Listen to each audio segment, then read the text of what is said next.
हर गांव की अपनी कोई ना कोई रहस्यमयी कहानी होती है, लेकिन राजस्थान के एक छोटे से गांव की यह कहानी सालों से लोगों के दिलों में दहशत और सिहरन भर देती है।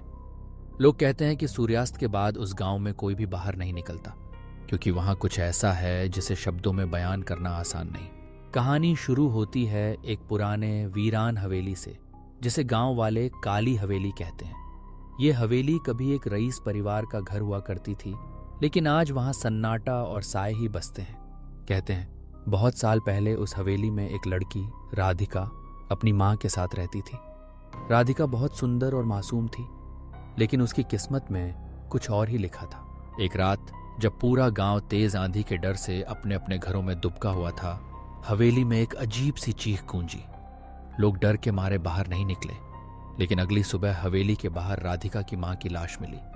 उसके चेहरे पर डर और दर्द की ऐसी झलक थी जिसने सबको स्तब्ध कर दिया। राधिका कहीं नहीं मिली। गांव वालों ने सोचा कि वो डर के मारे भाग गई होगी, लेकिन उसके बाद से गांव में अजीब अजीब घटनाएं होने लगीं।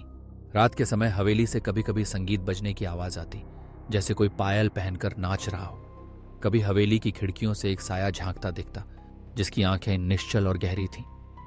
गांव के लोग कहते हैं कि राधिका की आत्मा अब भी वहां भटक रही है, अपनी मां को खोजती हुई। कुछ साहसी लोगों ने रात के वक्त हवेली में जाने की कोशिश की, लेकिन वे या तो लौट कर नहीं आए, या फिर अगर आ भी गए तो उनका मानसिक संतुलन बिगड़ गया। वे सिर्फ एक ही बात दोहराते रहते, उसकी आंखें, वो आंखें कभी भूल नहीं सकते।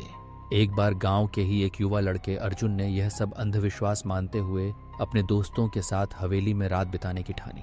अर्जुन ने कैमरा लगाया, मोबाइल से लाइव वीडियो भी शुरू किया, ताकि सबको दिखा सके कि वहां कुछ नहीं है। शुरुआत में तो सब सामान्य था, लेकिन जैसे जैसे रात गहरा रही थी, हवेली का तापमान गिरने लगा, दीवारों पर परछाइयां हिलने लगीं, और अचानक एक कमजोर सी हंसी की आवाज गूंज उठी। अर्जुन के दोस्तों ने कैमरे में देखा कि एक सफेद साया सीढ़ियों से उतर रहा था। उसके लंबे बाल चेहरे पर बिखरे थे और उसकी आंखें सीधी कैमरे में झांक रही थीं।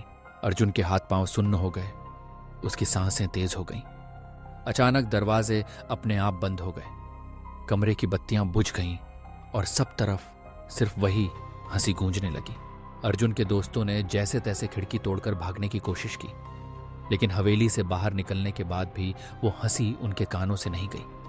अगले दिन गांव में सबको अर्जुन का वीडियो मिला, जिसमें आखिरी फ्रेम में केवल एक सफेद साया कैमरे की तरफ बढ़ता नजर आता है, और फिर स्क्रीन पर काली छाया छा जाती है। आज भी जब हवेली के पास से कोई गुजरता है तो उसे लगता है जैसे कोई उसे देख रहा है।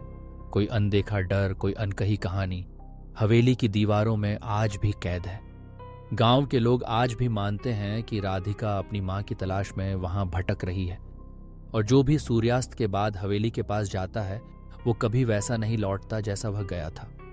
कहते हैं अगर आप कभी उस हवेली के पास से गुजरें और आपको पायल की आवाज सुनाई दे तो बिना पीछे देखे भाग जाइए, क्योंकि हो सकता है राधिका की वो साया आज भी आपकी राह देख रही हो।